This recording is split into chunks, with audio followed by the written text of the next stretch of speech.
ভাঙাগড়ার দল হিসেবেই যেন জাতীয় পার্টির পরিচিতি। হুসেইন মোহাম্মদ এরশাদের হাতে এর প্রতিষ্ঠা ১৯৮৬ সালে। তার জীবদ্দশায় দলটি ভেঙেছে ৫ বার।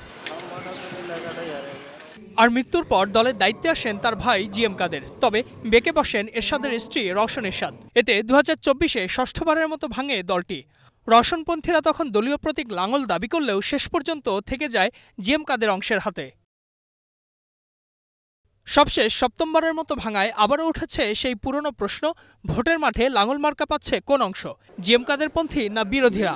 এ প্রশ্নে কাউন্সিলের মাধ্যমে বিরোধীরা যে দল গড়েছেন তাকেই মূল জাতীয় পার্টি বলে দাবি নতুন চেয়ারম্যান আনিসুল ইসলাম মাহমুদের। তাই প্রতীকও তাদেরই।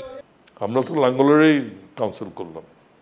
আমি তো বলেছি 12 নম্বর রেজিস্ট্রেশনের লাঙ্গল প্রতীক পার্টির আমি অ্যাক্টিং চেয়ারম্যান হিসেবে এই কাউন্সিল করেছি এবং সেই কাগজগুলো আমরা জমা দিচ্ছি। এবং আমি বিশ্বাস করে, আমি একজন আইনজ্ঞ, সুতরাং আমি জেনে শুনে বলছি যে আমাদের কাগজপত্র যেভাবে আমরা দিচ্ছি সেখানে আমরা সেই স্বীকৃতিটা পাব। পার্টি অফিসে যাওয়া এটা কিন্তু আমাদের কোনো অসুবিধা নাই। আমরা যাচ্ছি না কোনো অপ্রীতিকর ঘটনা যেন না ঘটে।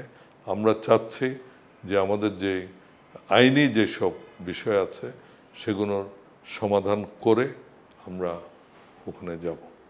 তবে জাতীয় পার্টির জিএম কাদের অংশের মহাসচিব শামীম হায়দার পাটোয়ারি বলছেন, অতীতে দল থেকে বেরিয়ে যাওয়ারা সুবিধা করতে পারেনি কখনোই, এবারও পারবে না। একই সঙ্গে গঠনতন্ত্র অনুযায়ী প্রতীক ও কার্যালয়ের এখতিয়ার নিজেদের দাবি করছেন তিনিও। আমরা মনে করি নির্বাচন কমিশনের এখানে লাঙ্গল অন্য কাউকে দিয়ে দেওয়ার কোনো বিধান বা সুযোগ নাই। নির্বাচন কমিশন আইনের প্রতি শপথবদ্ধ, সংবিধানকে হাতে রেখে শপথ নিয়েছে। আমার দৃঢ় বিশ্বাস আমরা সেখানে ন্যায় বিচার পাব। তারা কাউন্সিল করেছে, যেটাকে আমরা কখনোই ওন করি না। আমরা তো কাউন্সিলে বাধা দেইনি। আর এই অফিস তো অবশ্যই জাতীয় পার্টির অফিস।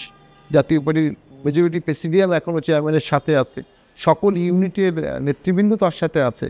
তাহলে সেখানে যদি কেউ পার্টি অফিস দখল করতে চায় সেটা ইনলিগাল হবে। এবং আমার দৃঢ় বিশ্বাস আইনশৃঙ্খলা বাহিনী সেক্ষেত্রে আইনগত পদক্ষেপ নেবে। যদি আইনশৃঙ্খলা বাহিনী সেক্ষেত্রে কোনো আইনগত পদক্ষেপ না নেয় তাহলে রাজনৈতিক দল ভাঙার যে অভিযোগগুলো আগের সরকারের কাছে ছিল সেটিও বর্তমান সরকারের কাছে চলে আসবে। সেটি তো রাজনীতিতে কোনো ভালো নিদর্শন হবে না। ৩১ জুলাই জিএম কাদেরের সাংগঠনিক কর্মকাণ্ডে অস্থায়ী নিষেধাজ্ঞা দেন আদালত। তার পরপরই তাকে পাশ কাটিয়ে বিভক্ত হয় Jatiya party. Ijajur Rahman, Star News, Dhaka.